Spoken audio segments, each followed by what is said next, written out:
against an ACC team, I think the jury's still going to be a little bit out on him. Mm-hmm. But I think Justin Pierce's size, his athleticism, his ability to shoot the ball is going to shine through. So, to answer your question, I've been pleasantly surprised with what Justin Pierce has done, and I've been a little bit surprised with what Keeling has done, but kind of in a negative way.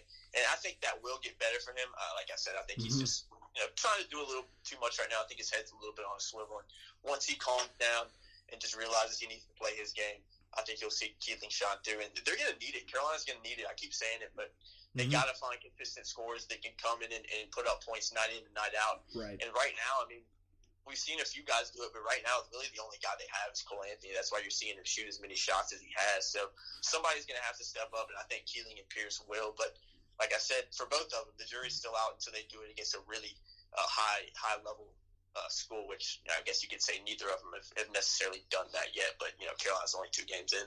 Well, Justin Pierce is going to be counted on a little bit more here, at least for the next couple of games, mainly just because of the injury to Armando Bacot. Now, I know Bacot, they said, look, the concussion is not serious enough to where he won't be able to play. He is going to play tomorrow night against Gardner-Webb, but with concussions, that's never something you really want to mess with. So, what is the latest that you're hearing with Bacot and so far, what have you thought of his game? I think Bacot's looked all right. It was disappointing to see him go out against UNCW with that concussion. He looked, the first few minutes that he did play against UNCW before he got hurt, I know he got hurt early in the first half, but he didn't look very good. He looked a little bit, I don't know what the right word would be. Maybe a little bit confused at times, just almost lost at times. He just didn't, seemed like his head was on a swivel, which you can kind of expect. That was a really hostile environment at UNCW. Make no mistake about it. I mean, that place was loud. That place was packed. And I think, even Carolina didn't really play necessarily very well in the first 10 or 15 minutes or so of that game. And I think you could really see that with Bacot. But I think Bacot will be fine. I think he's a guy that's really going to surprise some people with his game. He's going to be relied on really heavily because Carolina just doesn't have a lot of size right now. And not only size, but just they don't have a lot of bodies down there with Sterling Manley being out. Brendan Huffman's playing a little bit, but I don't think you're ever going to get so much out of Brendan Huffman with his ability. And, Bacot's really going to be relied on. But based on what I'm hearing, I know it was a concussion that Roy Williams mentioned. I mentioned this before we got on the podcast, so I'm actually headed to Chapel Hill here for 2 p.m. to hear from Roy and one player. I'm not exactly sure what player we're hearing from. I'll have to check the email that got sent out to us. But, yeah, we'll get a little bit more clarification on that from Roy. But, based on it being a concussion and Carolina having a week in between games, if I had to guess, and this is obviously just a guess, I would think he would be okay to play tomorrow night or Friday, whenever you put this out, Friday night against Gardner-Webb. But, like I said, that's merely kind of speculation on my end.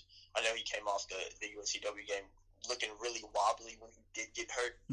So, how these concussions go. Sometimes, guys will be out for a few days and they're good to go, and then some guys can be out for a couple weeks. But if I had to guess, I think Bacot will be fine Friday night, but we'll get a little bit more clarification on that, here in the next few hours. But, yeah, I think Bacot's a guy that's going to do some nice things this year as well. I think his size, I've been surprised with his ability to block some shots. He's had some really nice blocks against Notre Dame in particular. So I think Bacot's got a really nice ability to score around the basket and also defend around the basket, which Roy Williams has mentioned. So he's going to be big for this team going forward, and he has to be because, like I said, Carolina just doesn't have a lot of options down low right now. And with the status of Sterling Manley still being extremely up in the air, I mean, nobody really knows. I don't even know if Roy Williams really knows if he'll ever play again for Carolina. So Bacot's going to really be relied on heavily, and I think you'll see him do some really nice things, and maybe turn into a guy that, if he has a really productive year, could be a top 15, top 20 pick in next year's draft. So there are some early season trends that I know, we've discussed on the podcast ourselves here at the Roy's Boys podcast that might be a little bit concerning to people. And I wanted to ask you, you look at 2 areas really. It's the free throw shooting, 26 of 47 in the first 2 games, and then transition points or fast break points, however you want to call it, with just 23 in the first 2 games. Out of those 2, which is the more concerning to you going forward? I think free throw shooting is a little bit more concerning for me. I think at least watching them in person, I think it's been a little bit more glaring to the eye that Carolina's just not hitting free throws. I mean, Carolina could have beat UNCW by 30 points if they would have hit their free throws. You know what I mean? And right. When ACC play comes, when they play bigger opponents, games are going to come down to the wire. Carolina's going to have to hit free throws. And it would be one thing if it was just a couple of guys, but it's really just been the whole team that's struggled to hit anything. And that's a little bit concerning going forward. I think Carolina, they like to play fast. I'm not really worried about Roy Williams kind of figuring out that transition game. There's a lot of new parts in there. Right. They've had some guys banged up. I mean, B-Rob's out. Bacat was out for a majority of the last game. So they haven't really been able to field a full team yet, a complete team that they want to put out there. And then you get the likes of Anthony Harris returning what should be around the time Carolina travels to the Bahamas here over the next few weeks. So I think once you get the full team out there and really get those pieces out there, get a few more guards in there that can really run with the ball and really play in transition, I think you'll see that improve. And then, like I said, you got Roy Williams coaching. I mean, that's his bread and butter.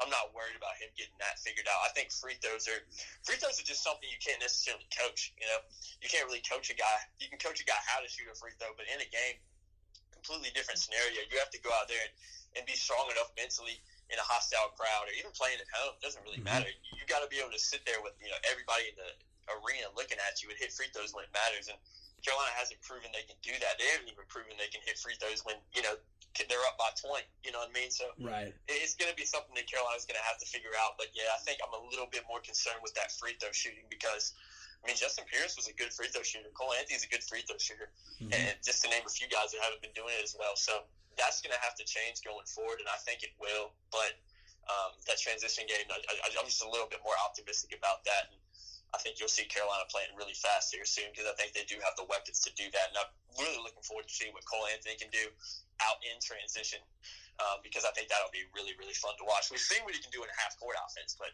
seeing him play in transition a little bit will help. And like I said, I think once Carolina gets fully healthy, they'll be able to play a little bit faster because they'll have more bodies to be able to rotate in and out. Because, I mean, right now they're playing a 7-man rotation pretty much with B-Rob and Bacat status still being up in the air. So I think that'll improve, but got to hit those free throws, man. Those will come back to haunt you really quickly. I totally agree. That's one of Roy Williams' biggest things is free throw shooting and, of course, rebounding. And, of course, he loves to push the pace. I think one of the other things that people really just haven't looked into just yet when they really focus on that concern is that Tar Heels, they've only been able to force 17 turnovers in the first 2 games. So there haven't really been a ton of opportunities. I'm with you. I'm not really overly concerned about this team in transition. I think when the opportunities come, they'll be able to run. I'm a little more concerned about the free throw shooting going forward. But, hey, thanks for stopping by with us, man. As always, we love having you on to talk, man. That you're one of our favorite guys because, with us, it's literally just like us sitting at a bar having a conversation. So it's always great having you on, man. Make sure you go get that haircut, buddy, because, trust me, I understand. Gotta have yourself looking good. We gotta compete. Right. Exactly. I got to look good for Roy Williams here.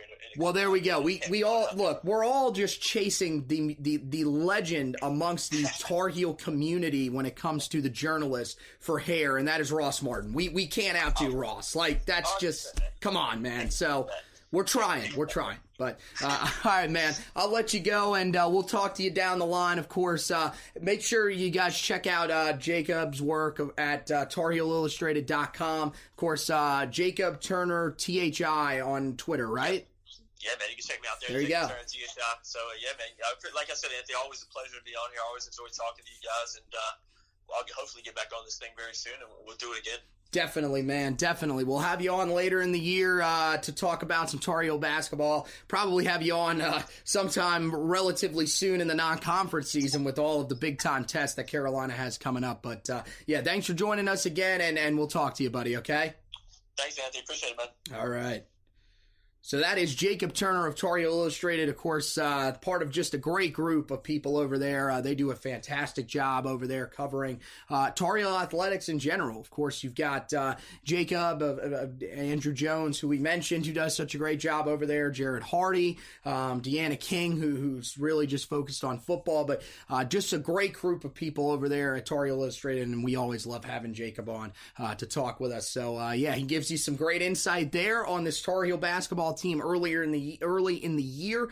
Of course, the Tar Heels with a matchup against Gardner-Webb. I believe this is going to be posted on game day. So tonight against Gardner-Webb in the Smith Center at 9 o'clock. That one will be on ACC Network. And then, of course, Carolina we'll wrap it up. Wrap up the early season. I'm not going to say the easier part of the schedule. Of course, as we saw the other night with Kentucky, there's really no easy part of the schedule. But Elon will be where the team that Carolina will close out against. That one will be.